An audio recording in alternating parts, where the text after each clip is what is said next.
L'élection de l'Assemblée constituante en Tunisie a lieu à partir du 20 octobre 2011. Abdel Fattah Mourou, membre fondateur du mouvement Ennahda, mais aujourd'hui président de l'Alliance démocratique indépendante, était ce dimanche 9 octobre à Saint-Denis pour soutenir la liste Tariq al-Salam. Interview exclusive de Abdel Fattah Mourou pour Ifezi TV.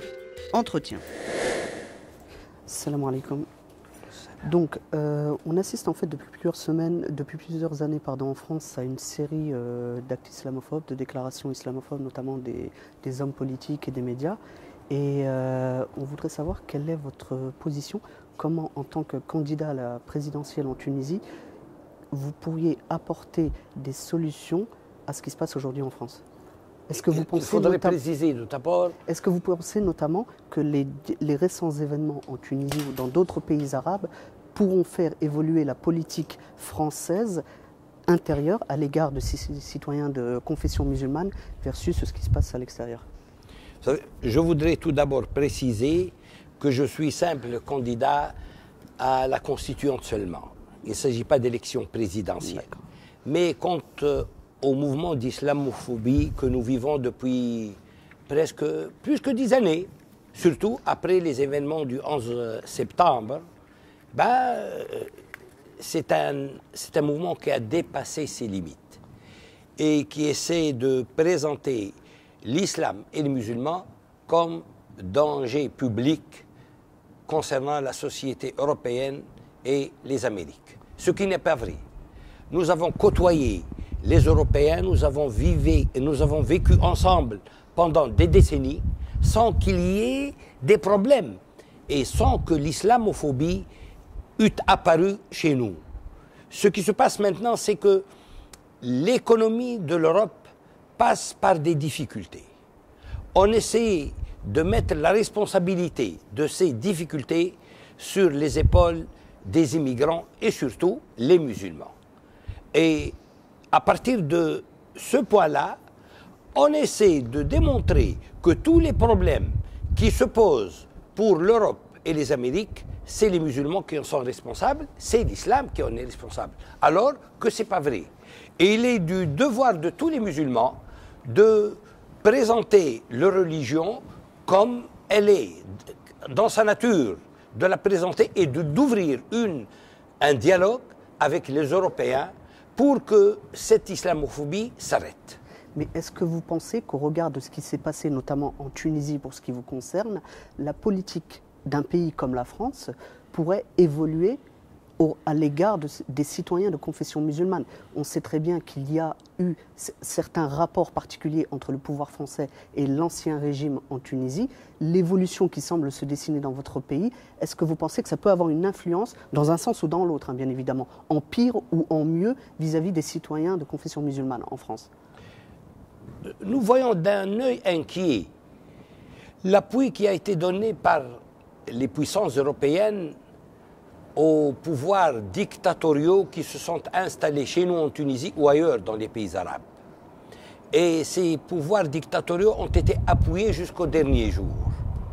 Ce que nous demandons à l'Europe maintenant, c'est qu'elle change de stratégie et qu'elle ait des relations avec les peuples et les vrais représentants des peuples. Il s'est avéré que l'appui des dictateurs était contre les intérêts même de l'Europe elle-même. Et pour sauvegarder ces intérêts, il faudrait que l'appui se dirige vers le peuple et ses vrais représentants.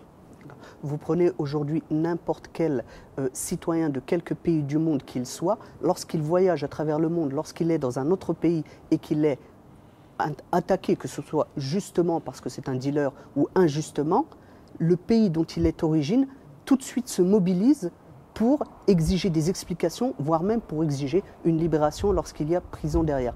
C'est le cas par exemple si vous prenez en France la communauté juive, ou s'il y a un acte antisémite, très vite vous avez un pays qui exige des explications. La France elle-même, lorsque vous avez des dealers à l'étranger qui sont emprisonnés, très vite elle se mobilise pour ses citoyens français à l'étranger. C'est une chose qu'on n'a jamais vue de la part des pays arabo-musulmans pour les musulmans en France. Est-ce que vous pensez que les choses sont amenées à changer? Bien sûr, parce que ces États qui n'appuyaient pas leurs ressortissants, ce n'étaient pas des États dirigés par des gens qui sont élus par leur peuple. Ce n'étaient pas des gens élus, c'était des gouvernants qui menaient une dictature contre leur peuple, qui n'avaient aucune relation avec leur peuple. Ils n'appuyaient pas les peuples, ils étaient contre les intérêts de leur peuple. Maintenant que ça commence à changer avec les révolutions de la Tunisie, de l'Égypte et ailleurs, il y aura de vrais représentants de ces peuples-là qui mettront devant eux l'intérêt de leurs ressortissants. Très bien. Donc vous-même, évidemment, il s'agit de l'élection pour une assemblée constituante. Cependant, il se dit que vous pourriez être présidentiable. Que feriez-vous si vous deviez accéder à des responsabilités? Notamment, est-ce que vous seriez prêt à condamner certaines dérives d'hommes politiques en France? Aujourd'hui, vous avez des hommes politiques qui ont été condamnés pour injures raciales, qui sont reçus par des représentants du culte musulman en France, les bras grands ouverts. Quelle serait votre réaction vis-à-vis de ce genre de personnes? Jusqu'à maintenant, je ne pense qu'à la constituante. Je n'ai pas pensé au présidentiel. Laissez-moi du temps et après le 23 octobre, on en parlera. Très bien. Alors, en Tunisie plus particulièrement, aujourd'hui, les partis qui prônent une laïcité à la française, une laïcité très poussée, pour certains que l'on qualifie même d'intégristes de la laïcité, bénéficient de soutiens financiers très importants des mêmes pays qui, il y a encore quelques mois, soutenaient l'ancien régime. Qu'en est-il de votre côté? Certains disent même que votre campagne pour la constituante vous n'êtes pas assez présent et qu'il y a une certaine passivité. Que répondriez-vous à cela? Ce que nous avons demandé, c'est que le sort de la Tunisie soit décidé par les Tunisiens et les Tunisiens à eux seuls. Et qu'il n'y ait pas de puissances étrangères qui puissent mettre à l'avant des Tunisiens qui prônent la politique de ces puissances. Nous n'acceptons pas que les Français puissent mettre à la place des Tunisiens qui représentent la politique de la France concernant la laïcité ou le rôle que doit jouer la religion musulmane dans un pays musulman. On ne s'est jamais immiscé, nous les Tunisiens, aux affaires intérieures d'autres pays et nous n'acceptons pas que d'autres pays s'immiscent à nos affaires, surtout concernant la relation entre l'islam et la politique, qui est un cas spécifique pour les pays musulmans, qui n'a pas de point de comparaison avec ce qui se passait en France au XVIe, au XVIIe siècle. Et donc, pour poursuivre sur cette discussion, sur quelle base vous souhaiteriez construire la future Tunisie? Quelle place pour l'islam? Nous maintenons toujours le premier article de l'ancienne constitution de 1959, qui disait que la Tunisie est un pays indépendant, républicain, qui est islamique et de langue arabe. Nous maintenons cet article-là. Cet article n'a jamais posé de problème pour les Tunisiens. Pendant plus que 50 années, les Tunisiens ont pu vivre